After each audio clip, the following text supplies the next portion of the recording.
Hello and welcome to the Movie Bunker podcast with me, Matt. Hey, I'm Chris. Jesus, Chris, where were you, man? Is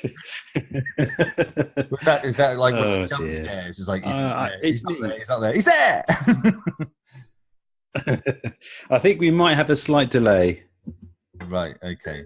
Oh, and there's Siri going off. So there's cuts already. Woohoo! Okay. This week's episode is a film. Hooray! And it's the poll winner. So we went back to our horror roots. It's been a while since done horror, and we put out what was the choices? It was the Nun, Mandy. What was the other ones? Slender Man and like an Annabelle. Yes, which I didn't realize the Nun and Annabelle were like same universe. Like it's like a dark universe, right? It's the Conjuring universe. Yes, the Conjuring universe, and there's the Conjuring universe, and there's the other one. And what's the other one? There's two universes going on at the moment. The Insidious ones. That's the one. So right. And which is your favourite? Well, there's another one, isn't it? The Paranormal Activity universe. That's another big one, isn't it? There's like loads of those. Right. So we've got three of these big horror behemoths going head to head for like content. Yeah. And the Nun is like an offshoot of a character that was appeared in I think the third or second film, which the Conjuring 2 and the Annabelle one, Annabelle Creation, one of those two. So you might have guessed from the way we're rambling, the Nun was the winner. You'd guess that was the winner from A, the podcast title, and B, the fact that we're talking about the Nun. So we looked at the Nun. The Nun. Here's the trailer. I had a series of visions when I was younger. And after each one ended, the same thought would be stuck in my head. What did you see? I saw a nun.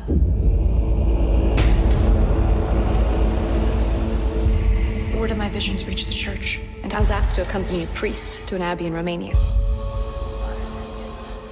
The abbey has a long history. Valak. Not all good.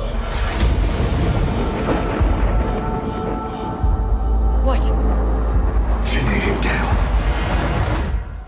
Callahan's here.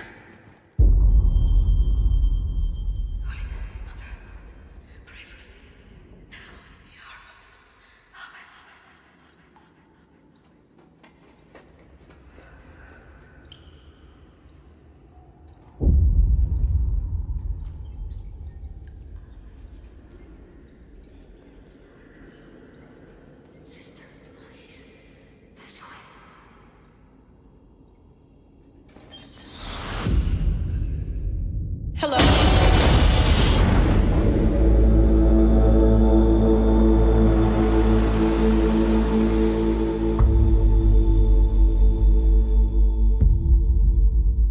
Short trailer. I watched the trailer because I've started to watch trailers, especially of horror films, because they tend to have things in the trailer that don't actually appear in the film. But that, and I hope you picked the short one that I watched, that was a very short trailer. Right? Yeah, I don't think I've seen the trailer. I think I've seen just basically snippets of, or heard bits and pieces or clips of the film, as opposed to like watching the trailer in full. Because I think the intention of this film was to keep it very, very low key and to just give out snippets of like marketing, was not to give it too much. I think there was loads of like bits. There was loads of controversy about a clip that was used for promotion on YouTube, which loads of people complained about, so they took it down. So they wanted to have this film have a bit more of a mystery to it, because the character in this franchise was, one that people seemed to want to sort of see more of. I'm not sure how I feel about it at the moment. We'll get into a deeper dive, I suppose. Right. Okay. So, as we alluded to, this film is part of the Conjuring universe, and for anyone that is not aware, the Conjuring is two films, and then there's been two other spin-offs, and there are two further spin-offs coming, I think, our way. So, the Conjuring was based on like the Amityville curse thing, that. And The Conjuring 2 was based on another another sort of famous sort of it was like a poltergeist one, I think. So like those two were based on true stories. I'm doing bunny ears there. There should be some sort of, there should be some sort of podcast equivalent of bunny ears, so that could be like true stories. So like there's been 1, 2, 3, 4, 5 films currently, with another 2 in production due for slated for 2019 release, and they're all over the place. So The Conjuring 1 came out in 2013, but it's set in 1971. The next film out was Annabelle. That was 2014, but set in 1967, so before The Conjuring. Then you have The Conjuring 2 came out in 2016, but set in 1977, so obviously later than those two. And then 2017, you had Annabelle Creation come out, but set in 1955. And then 2018, just last year, The Nun came out, which is set before everything in 1952. Oh, it's complicated, isn't it? Yeah, it's a bit complicated, but I think you're able, with these films, they've done it in a way that you're able sort of to dip into it, to anything that you fancy. I mean, they're not particularly taxing to watch. I mean, I'll give you the plot synopsis of The Nun, because it's a little bit different in terms of its direction and whatnot. So when a young nun at a cloistered abbey in Romania takes her own life, a priest with a haunted past and now this is a weird word, and a novitiate. Yes. What's that? Which is basically, I think, a nun that's not yet taken her vows, I believe. Yeah, they mention it several times in the film. Several times. You have not taken your vows. Yeah. On the threshold of her final vows, are sent to the Vatican to investigate. Together they uncover the order's unholy secret, risking not only their lives, but their faith and their very souls. They confront a malevolent force in the form of the same demonic nun that first terrorized audiences in The Conjuring 2. See, even the plot synopsis is fucking confusing. Yep. And as the Abbey becomes a horrific battleground between the living and the damned. So you get the gist. It's directed by Corin Hardy, who's quite a fine director, actually. I don't know if you know his work, but he did a really good, I think it's why he was chosen for this movie. He did so The Hallow, he did in like 2 or 3 years ago, quite a low budget, spooky home invasion horror with like an Irish family being haunted by like essentially tree elves or a folklore type of thing. And it was really creepy and really good, and really good reviews. So no wonder he was kind of picked up for this. It was kind of like a big break for him. And he's been connected to, or has been in development to do like the Crow remake for years. Yeah. And it's never ever, I think it's been officially shelved now, but he was earmarked for that, and that was, he was interviewing about it in like when he was doing the promotion for this film and the Hallows. But yeah, it's now officially been shelved and it's no longer in production, which is a big shame. So in terms of director and what he was potentially going to bring to this franchise, it had some high hopes. Well, he brought tires from space to the franchise, so that was cool. Yeah, so we got Michael Smiley. So when you see the opening sequences, is like the Vatican, and you've got these big wigs there, or big, Charlie Big Potatoes in the kind of Catholic world. Michael Smiley, if you know him, he's just a fantastic actor. Got an amazing face with a huge nose. Looks like someone who could either give you a cuddle or knock you out. He's kind of got that kind of look about him, isn't he? You don't know which way you would go. Oh yeah, I think that's why he was brilliant in space as Tyres, because like he kept flipping on people, didn't he? He'd be like, yeah.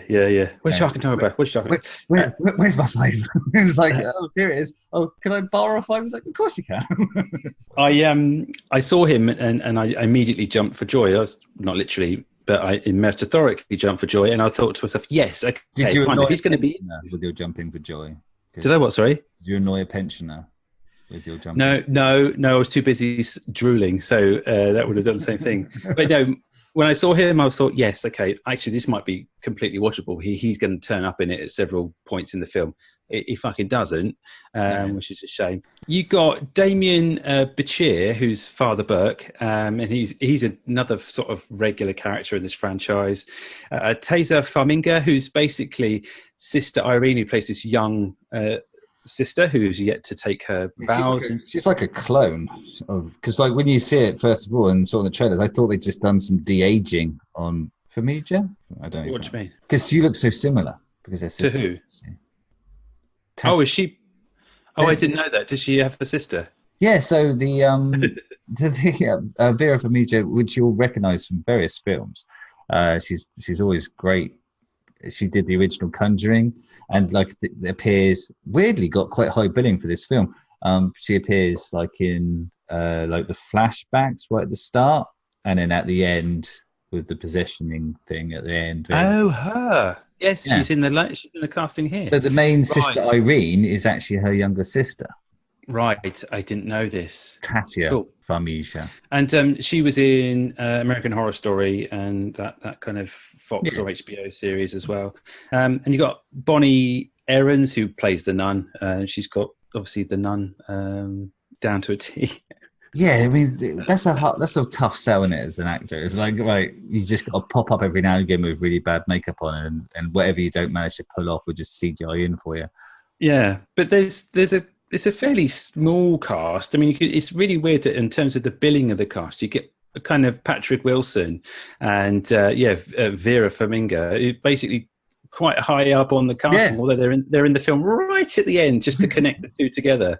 It's really strange, but and that's clips from another film as well. It's not that they've actually got them in this film. I don't think. I think they've literally just like taken some scenes from one film and put it in there. So yeah, you've actually really, in essence, got this is 4 people in this film carrying it. The rest are all just background. I was going to say Jonas Bloquet is Frenchie, who's the kind of the local farmer, handyman who helps out basically in this. Yeah, and you got 3 hot nuns as the hot nuns. Yeah. So yeah, well, not a huge cast. So no, but money didn't go there then. A 90-minute film, so it kind of whizzes by. I mean, what's your initial thoughts? Because I mean, I don't know how you feel, because we've talked about horror a couple of times in the podcast. It's not like a regular go-to in terms of film, but I mean, neither of us are quite kind of, I would say, horror fans. I think probably I'm probably watch a lot more than you do, and I would seek out a good spooky film because I quite like the spooky stuff, but I'm not keen on the gore or the torture stuff. I think that turns me right off. I don't like it. A spooky, ghosty thing, I'm quite up for that, especially if it's done well. But so I was going into this thinking, I don't know. Okay, I'll go first. But I think there's a lot of nuns in it. There are a lot of nuns. Are there? It's hard to tell exactly how many nuns are in this. Well, this is what I'm saying. Similar. They all look similar. They kind of do the spooky kind of house on haunted hill thing where they're behind you sort of thing. A lot of the shots, will make you think that something's going to happen, or you're expecting a jump scare. Because I mean, let's be honest, this film relies heavily on jump scares. It's basically that's all it creates. I mean, I think when I was watching this film, is I was certain that what I should say is like a lot of the bad points of this film can be labelled at literally every horror film. There's certain sort of like connivances that literally every horror film, like going down the dark corridor. Yes, we could stand here and take the piss out. Why do they go down the dark corridor? The fact that the light fails, or the light doesn't really do anything. It doesn't actually light. Is a very common thing. The look to the left, something appears on the right. The misdirection, everything like that. The banging music, all of that stuff we can say that's shit. But it isn't necessarily something we can point directly to this film and say this is the only film that does that shitly. I think it would be very unfair to say anything in this film is bad apart from potentially the script and the dialogue. It was written by Gary Doberman.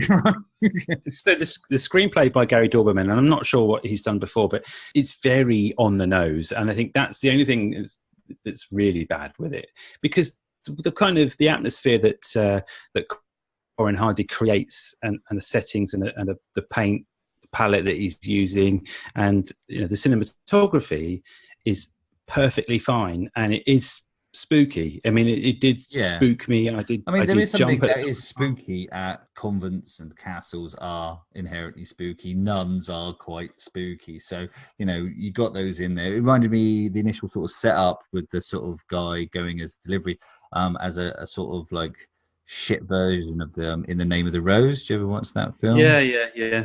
So like Christian Bale in that plays kind of the Frenchy character of sort of like someone that just sort of, helps out the local monks and stuff.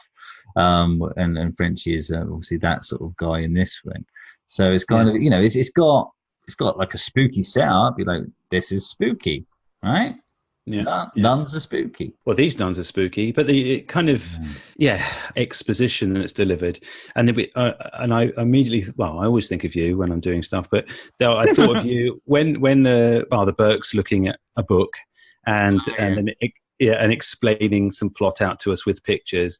I just thought this is a massive alarm bell, and your face arrived in my mind, and it just brought me back to all our conversations we've had with all these films that we've done, where there's always somebody with a book or books thumbing through them, the pages. There's a vision or an image of a demon doing something to another person or something, and they read aloud to give us all the information that we need to get us. They always kind of make an animation out of the images as well. So yes, the images themselves don't stay still. It's like and it's like claws, face, claw, face, claw, face, claw, angry peasant. Being thrown down a hole and then sealed. There's always something being thrown down a fucking hole and then it being sealed every time. And it's the same with like cave wall paintings as well, or imagery like that. It's the same kind of looking at because looking at cave paintings it's just not the same as looking at cave paintings that then animate themselves to show. So that's throw and stuff. I want to get into some of the non-usual horror contrivances that I had issues with in this film, if that's right. So the weird sort of mix of people in terms of like nationalities and stuff, but yet what language were they speaking? Because occasionally you had subtitles, but like they just picked up in Romania. There's an Italian priest, and I don't even know what she's meant to be, Tassio, in this. And then they speak to a Canadian Frenchman who's living with Romanian people, and then there's a nun, and everyone's kind of on the universal translator, and they're smashing out the languages. And you got Michael Smiley at the beginning doing a very Northern Irish. Exactly. It's like, we haven't got this much sort of multiculturalism now, let alone something set in 1953. That kind of bugged me. And then, like, as the film went on, you realise like the whole thing was unnecessary. Like, so in the beginning, we see these two nuns, and they're going down this weird corridor. We're not going to mention the dry ice. There is dry ice. I mentioned it. Sorry. They go down there. There's like crosses everywhere, pointing stuff, and then she has like a special magic key, and she goes, "Right, I'm going to go get the thing now, right?" And then she's like, "Yeah, okay, go get the thing." And then she goes in there with the torch that doesn't light, and then comes out, hands her the key, and gets sucked back into the room shut. And then the girl goes and then hangs herself so the thing can't get out because that's how it moves. Yeah. But then later on, that's not where the holy hand grenade is. It's not in that thing. No. They just go to another place and go, oh, it's here.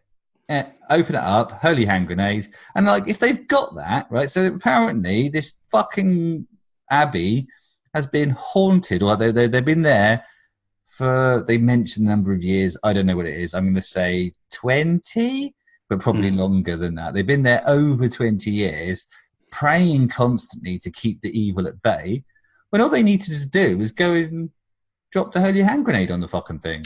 Well, no, Matthew, because they're not alive. They're all dead anyway. They're all not real. They were dead. The thing is, at the end of the movie, weren't dead. They were ghosts. All those. Yeah, but up until the point they died. There's the bit where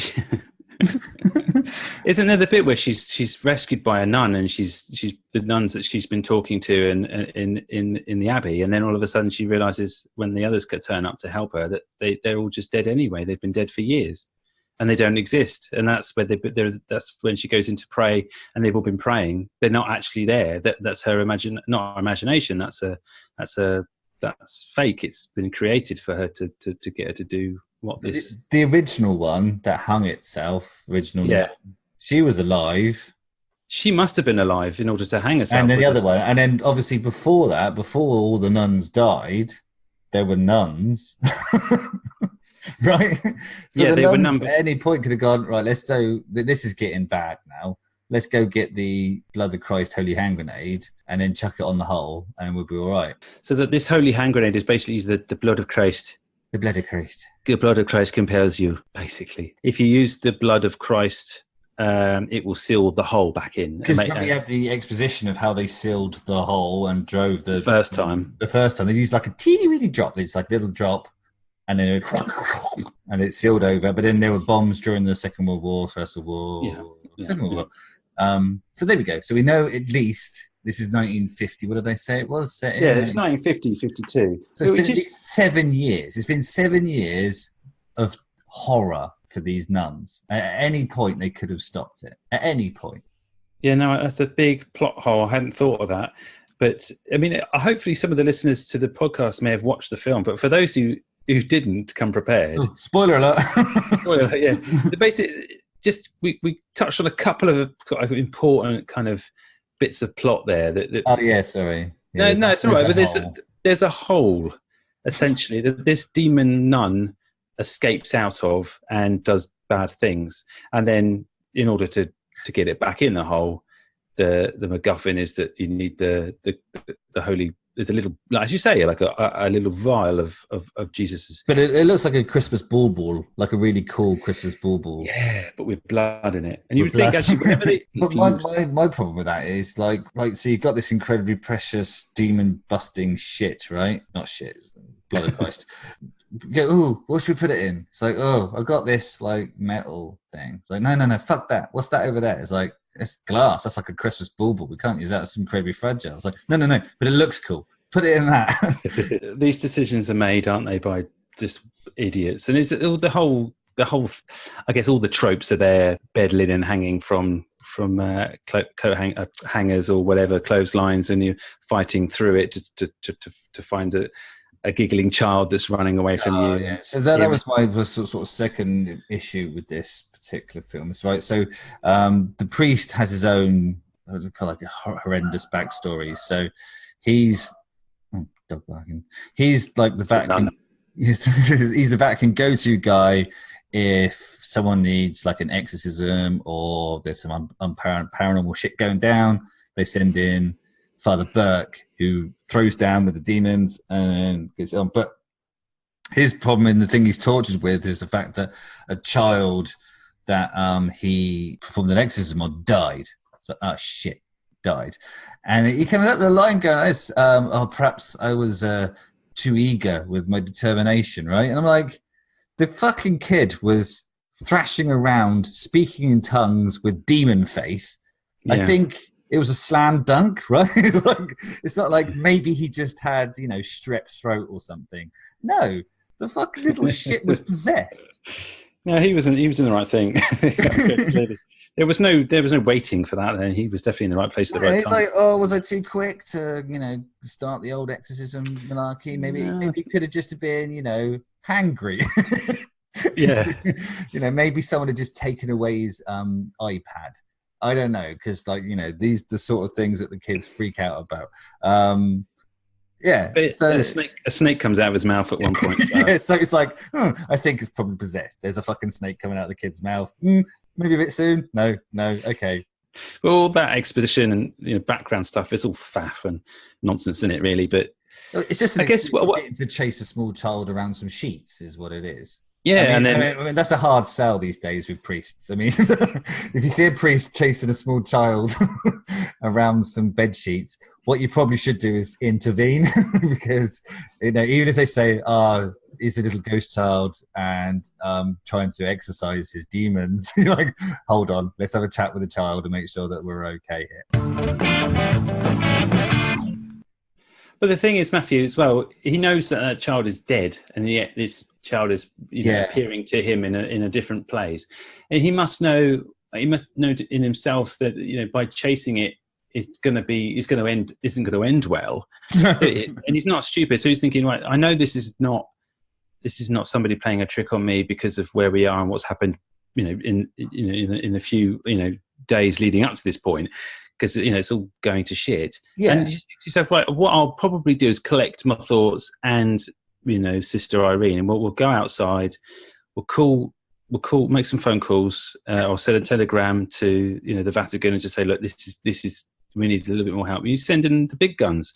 Yeah. And you get a bit more help. You think, right, this is going down here. We need assistance. You don't follow down the pathways and down the stairs and why would you do it on your own? I don't know. Well, even like if you considered, like, if it was a small child, like, and you could see them running and things, but this fucker's like teleporting all over the fucking place. So it's not like, it's like all the other nuns. They do the same thing, don't they? They're like next year. Look, I just want to pause this podcast for a second because I've got to turn the light on.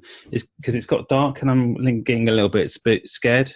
Okay. So 1 second. Keep that in there. That's better. Because it was like I'm looking at the door thinking, is it going to creak open and am I going to get a visitation from a spooky nun? But no, it's just swimming. Right, so in the middle of this film, there was almost 3 near identical scenes, one after the other, of like, so Frenchie left him and said, right, I'm off now, mate. And then he had a thing where he was following a spooky apparition, and this time, what was it? It was the nun. It was the nun. It was the nun that killed herself. The nun that killed herself. So he did that. He's like, oh, there she is, over there, down there. I've been hit by it. Then the priest. Well, that bit was that was actually quite spooky, wasn't it? Because that was quite a spooky zombie nun, wasn't it? Yeah, she looked mean. She was a mean zombie nun. But then the priest, as we just mentioned, chasing the child. And then Sister Irene did exactly the same thing. And it was just 3 like little vignettes, one after the other, all pretty much fucking identical. And it's just like, what's going on here? There's like, it took up sort of 20 minutes, maybe more of the film, but didn't move along the plot in any way. Like, one of those scenes would have sufficed to say spooky shit's going down. But instead they just went that one, then that one, then that one. And then there was actually like then there was a small beat of exposition. And then there was another one where exactly the same thing happened again. It's just like, oh, for fuck's sake. So I can understand. I think as well, splitting those 3 main characters up probably wasn't the best thing to do either, because there was quite, any chemistry that they might well have been working on or building up upon was basically disappeared when they all went off their own separate ways, because there's not much you can do with somebody on their own in a room. Whereas if you had someone to play upon, especially there's a little bit of a hint of some sort of romantic involvement between Frenchie and Sister Irene. He's not a bad character. He's got like this young. He could have been in it more. He obviously comes to the rescue at the end. He does the usual thing. Quite just a few what's going on. Funny lines as well, didn't he? I think he's one of these. Well, he's not like he's the grounded guy. He's like, whoa, the shit's going down kind of person. He's you, isn't he? He's saying what you're saying, like fuck that, I'm not going down that way. And he goes, right, I'll see you in a minute, sort of thing. So he's the audience and reacts as we are reacting. And the other 2 are basically just brain dead, just doing what they think is the right thing to do. And I mean, his Sister Irene, she must be 19 in this, or she's very young. She does the innocent thing very well. Yeah, she should have she would be legging it. She'd be absolutely shitty terrified. She would literally like shoot out of the abbey on a stream of shite, just like a bottle rocket. I don't know, if you're in this position, I would probably die. I would die with fear. When you can get so scared of something, or something makes you jump so much, you feel like you're going to fucking die. It doesn't happen very often, thank God. But I mean, in these situations, and if I was in this situation, well, I would not be in this fucking situation. But 2, if I found myself in this place, I would be obviously fucking petrified. I would have soiled myself at least 3 or 4 times. Yeah. I mean, there would be no more bodily fluids in me to escape. I mean, I would be like a husk of a man. I'd be in tears. I'd be sobbing, shitting, pissing, sweating, constantly. And then I would just probably have a fucking massive heart attack, especially when all those nuns are, twitching their necks because their necks are all broken. There's some real spooky stuff going on. And you're in the middle of it all. Yeah. You'd shit yourself to death, wouldn't you? You would shite yourself to death. And I think that'd be a very different film if it was me and you went to an abbey, something spooky happened, and then the 80 minutes of the film was just me and you with our eyes shut in the corner, shiting ourselves to death. Or just, 2 massive dudes had a massive heart attack each and then just twitching on the ground for 18 minutes. Yeah, no, I mean, obviously there has to be a certain... Because there are, again, it's not something that's unique to this film. There are various things that it's just taken into stride. So, like, after the Father Burke chases the kid down, he ends up getting buried alive and turfed as well, which I thought was a nice touch, is that they didn't just bury it, they turfed it as well. So it's like a ground force ghost going on there. It's like, so what this crypt really needs is a covering of grass and some flowers. So yeah, and a little bell. And a little bell. So what I thought was hilarious is like Sister Irene like pops her head out. She hears a little bell. She goes, Father Burke. Why would it be Father Burke? Why would Father Burke be buried ringing a bell? Why would you make that jump? Yeah, she does come to the conclusion, and she. She's a good digger, by the way. She gets through that. There's 6 meters, or probably they didn't do a regulation depth burial. I don't think. I think they did when he falls backwards into the coffin and it slams shut. And it's deep. It's definitely 6 foot. So she's got a hell of a spade action going on there. I was going to ask you a question. Did you jump? Did you find this film scary? I am easy to make jump. I can't remember actually being scared or jumping from this film. Did you enjoy? Did you? Yeah, but it's okay. You can jump at anything. I mean, you could jump at Yeah, this is why I don't feel I don't enjoy these jump scare films, because I don't like being forced to do something. Like, it's like an unnatural thing. It's like it's like psychological bell ringing. It's not making me feel something. It's making me do something. And it's like, that's cheap. Like, utterly pointless. But so I think why I don't enjoy these films. But I was thinking as well, I was watching this film, it's like, as we just mentioned right at the start of the podcast, this is like one of 5 films in the Conjuring universe. There's the Insidious, and I have literally no idea what numbers that's on with the spin-offs and stuff. Paranormal Activity is the same. And all these films kind of have exactly the same kind of formula to them. They all do the same thing. So I think you get that malaise after watching all of these. Like, I don't even watch that many. So, like, people that watch all of these, it just must be like watching another episode of EastEnders. And it's just like, there's a head come out of a box. So I think the weird thing is, I think if you took all those films away, if you took them away and they didn't exist, and you held this film up in isolation, it would be a much better film. You'd look at it and go, that was pretty fucking scary. It was pretty jumpy, and I enjoyed the fact that there was spooky nuns and stuff. I think that would work. But because it's in this whole universe of a million other fucking films doing exactly the same fucking thing, you're just like, I've had enough of this.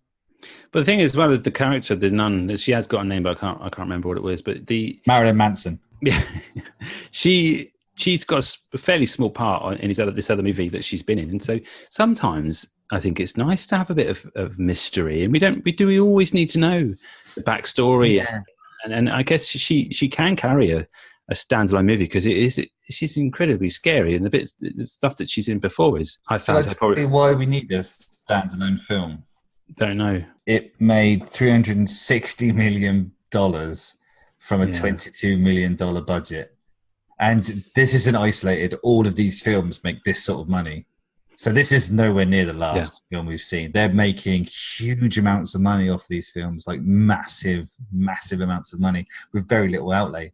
Like 22 million's nothing in film terms these days. And like, as we pointed out, they made it fundamentally with 4 people. So to make 360 million out of that, and that's why it's just like, people liked that doll in the background of The Conjuring. Cool. Then it gets its own film. Everything needs to have full exposition because there's an appetite for it out there. This is kind of like the horror equivalent of the Avengers, but it will never end. Yeah, so demons assemble, and there's a demon in. Isn't it like the Creaky Man or something, like the Stingly Spangly Man or something? Isn't there coming as well? I've seen a trailer for that on the other day from this universe of another demon that's turned up in these films. The Curse of Lelorma. I think the James Wan. No, it's different than that. There's a new one coming. I saw a trailer the Crooked Man. The Crooked Man. But I think the other thing that makes money is the Chinese market because of the James Wan and his connection to these movies. Because I think he brings an awful lot of he brings a lot of cinema money, box office money to these movies because of his following as well. Yeah, Insidious: The Last Key. Do you remember that one? Yes. Jigsaw, Annabelle Creation, Lights Out, The Conjuring 2, Insidious Part 3, Demonic, Annabelle, Saw 3D, Saw 6, Saw 5, Saw 4, Saw 3, Saw 2. That's all his stuff as a producer. As a writer, it's all the Saws again, Dead Silence, Doggy Heaven, Saw, The Nun, Aquaman, Crooked Man, director, The Conjuring 2, Furious 7, Doggy Heaven. So yeah, like the guy is just box office gold, but like Heat magazine for literature, he's that kind of guy for cinema. Are you doing a bit of a disservice there by saying that? Well, come on. I mean, literally, must be that whole list I read out there, would any of them make it out of the fucking bunker? Yeah, well, I mean... Class 7 would. I don't know. Which one's that one? Is that the one with the fast cars in it? And the guns? The cars and the guns and stuff. I mean, they went so... Yeah, but look, it is what it is. I mean, this is a massive franchise, and he's obviously making it work for a mass audience where it's not a critical mass audience, clearly, because these films come out to people go, exactly, but the fans of them go, all have to be, it doesn't all have to be massive. But also, these films are not for. I get the impression these are first date movies or they're Friday night films for young adults. I might be stepping on a few people's toes here, and you get, tell me if I'm wrong, but these films aren't for you and I. These films are for the very young movie-going public that just throw popcorn at each other and sit and enjoy a good jump scare. It's not for someone who wants to sit and watch, something deep and meaningful with Hereditary or whatever, or Don't Look Now, or something that's spooky that's going to make you think. I guess that ties into, like you were saying, and to your personal taste and stuff. Like I said, I marked out there as Furious 7 as something I wouldn't throw in, but it is a shit film, but it ticks lots of action box films. So it's just like, I'd watch that. Like you say, it's that first date film. It's like you go there, you either jump or you get excited because someone gets shot. It's kind of that. It's McDonald's cinema. But I think I would probably watch this film based on the fact that I would seek it out because I like a spooky ghost story, but for me it's completely passable. I wouldn't say it's a bunker movie. That's my point of view. How about you? I would say it was a bunker movie because the world wouldn't miss this if it wasn't out there. I see. It wouldn't miss this. It like I say, I mean, and also the Fast and the Furious films, you could probably put them in there too, but everyone likes them, to a certain degree. So but like I say, you take all the other films away, you take all the other ones away, and then how this out. Like if if we emerged from the bunker and this was the only film out there, we hadn't seen any other of these style of horror films, it would probably, like I say, work so much better. So maybe it's not a bunker film. Maybe I'm doing a disservice. Maybe I'm just. Well, we can be split. We've never been split before, but this could be first film that's divided us. Yeah, I just wanted to mention one other thing about the film. If we can probably just go from that. Go on, then. I just wanted to mention. I was a bit disappointed. Like, there was a nun power-up scene that didn't really pay off because, as we mentioned earlier, they keep mentioning, "Oh, you haven't taken your vows yet," and she's like, "No," and she gets a bit. And then at the end, she's like, "I want to take my vows now," and they have it's almost like you'd normally have in a film. You'd have like a getting stronger montage, but this she's getting even more nun. She was like some nun. and now she's none powered up, none. But it doesn't really pay off. It's like, oh, like I was expecting some sort of. There was no real point to it, was there? No, and I was hoping that she'd like, I don't know, like do a fireball or Hadouken, just like bring out the nun power. But she, she didn't seem to gain anything apart from she couldn't now legitimately fuck Frenchies. She lost more than she gained. I feel it was just a bit of a pointless bit of stuff. Did you want to hear some goofs and trivia? Let's move on to trivia and goofs. Yes, please, Chris. Well, there's no trivia because it's boring. But right. The goofs are there's a couple of goofs which I'll just read out to you now. So it is highly sorry, I'll start again. It's like the America thing here. We're on a satellite link up because when you're saying something and then okay, right.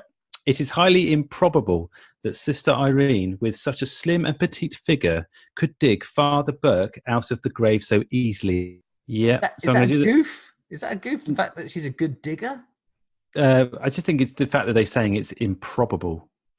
It's improbable that a woman of her size can dig. Oh man! I guess it's not the 1950s anymore. Women can dig.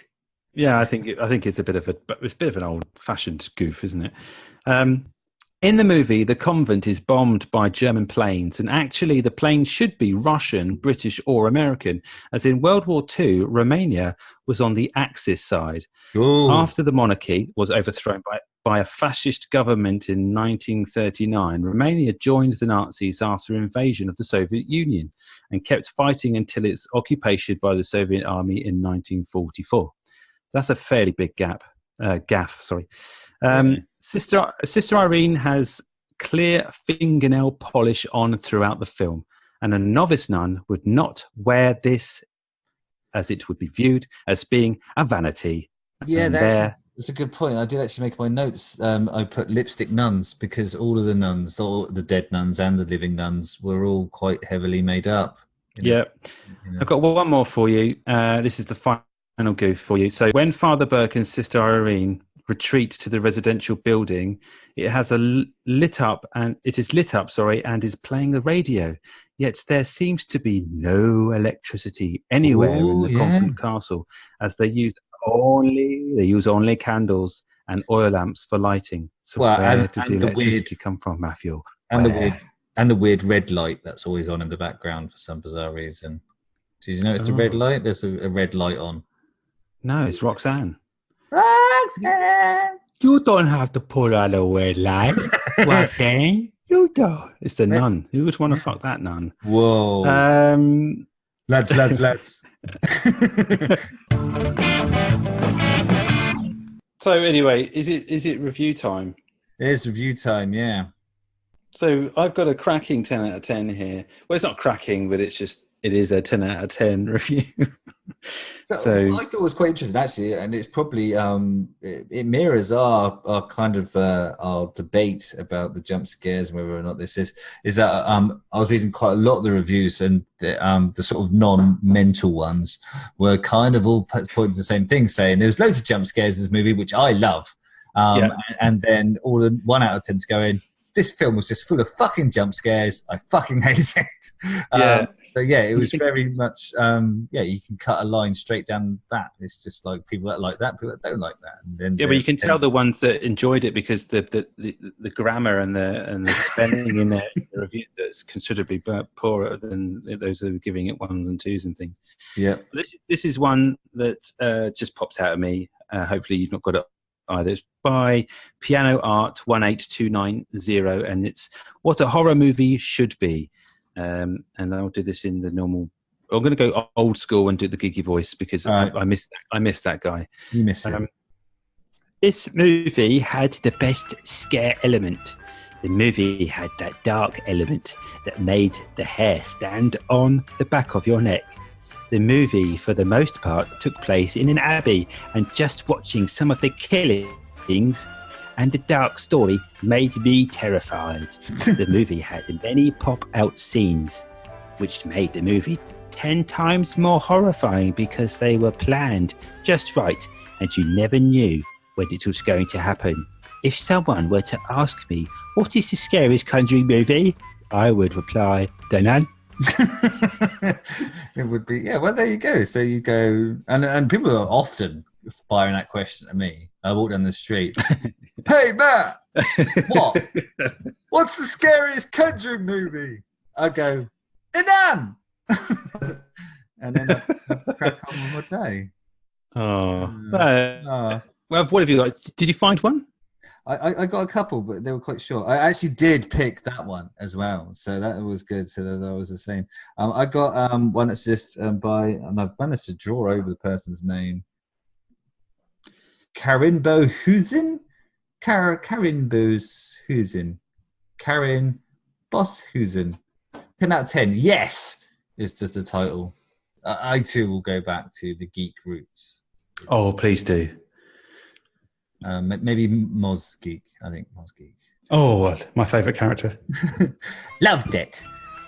Creepy turns in a creepy alley makes a creepy movie, and that's all I want in a horror movie. Something that creeps me out. That was it. That was the whole. Oh, I love it. And it's frantically and furiously saying it too. Yeah, because the person wanted creepy. Oh, I picked this one out. It's Mo Dalna. 10 out of 10, just nice.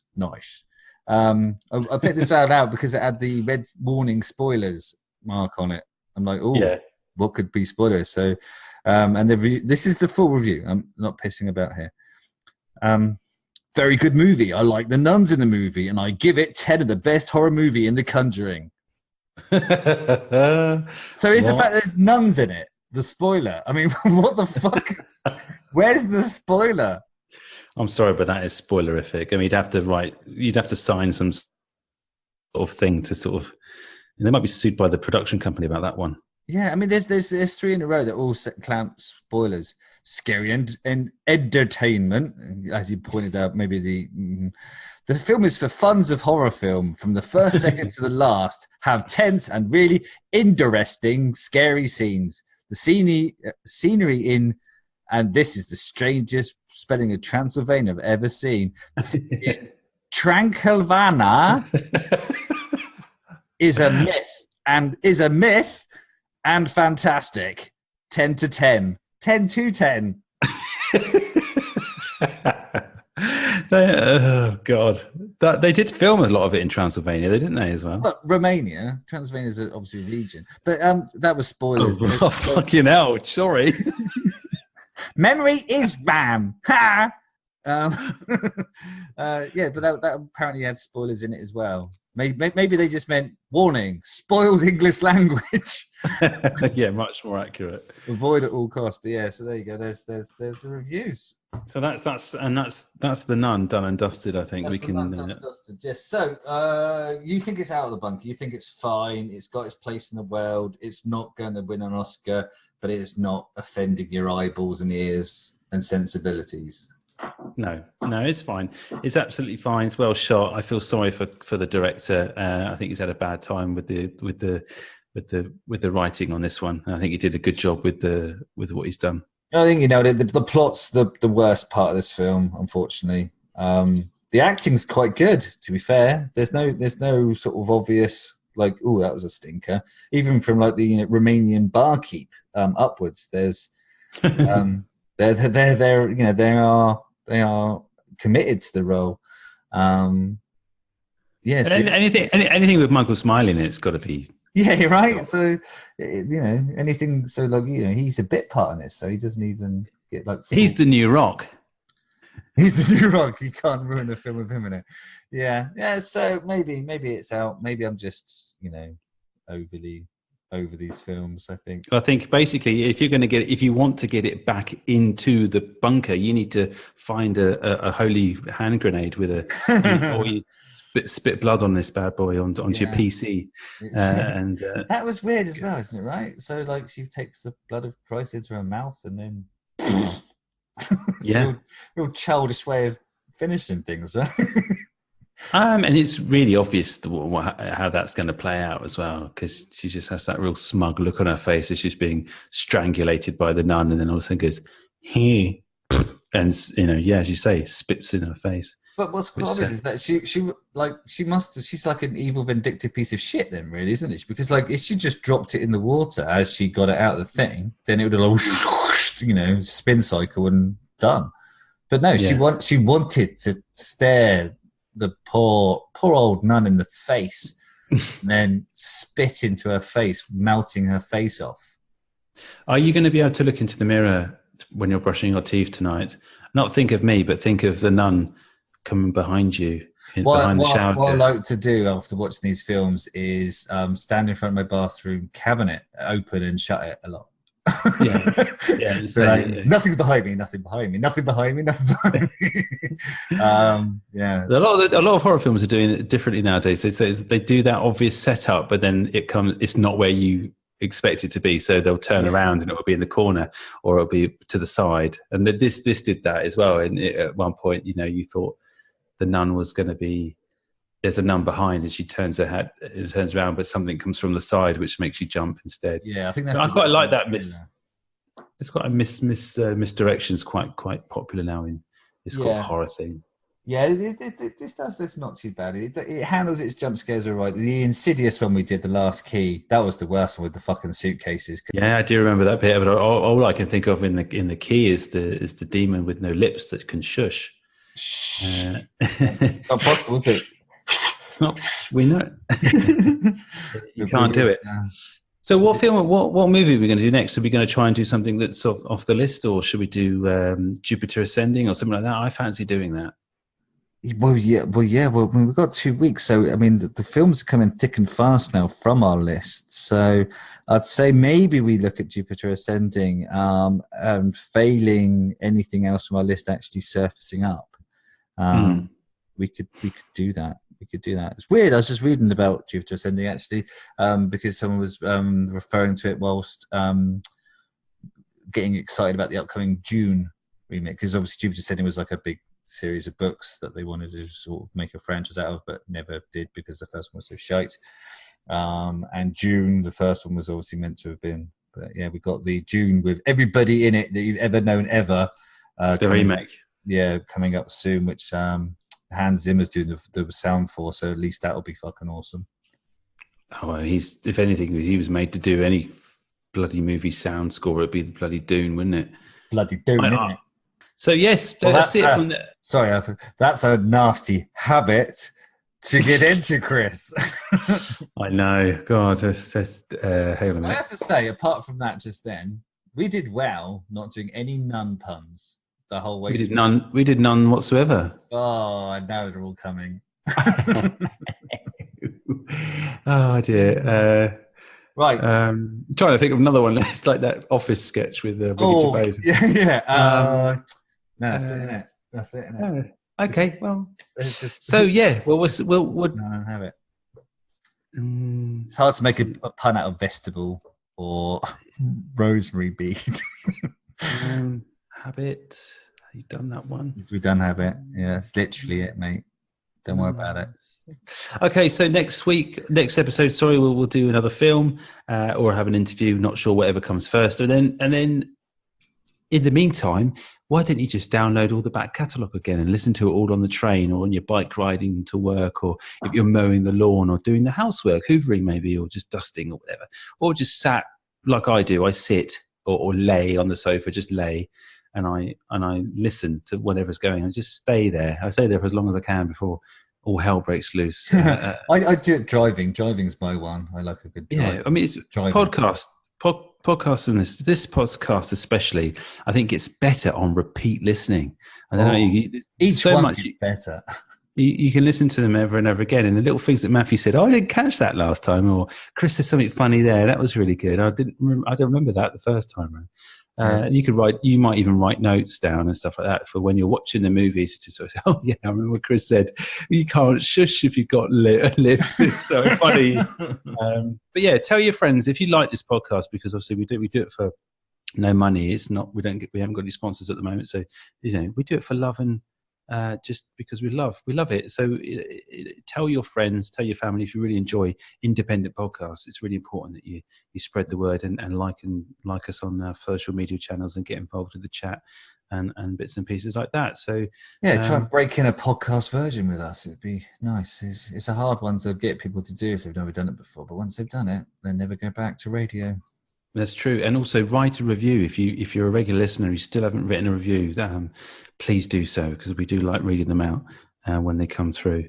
And so we'll see, I guess, on the next episode of the Movie Bunker podcast. It's been an absolute pleasure to talk to you all out there, wherever you are in Alabama and Russia.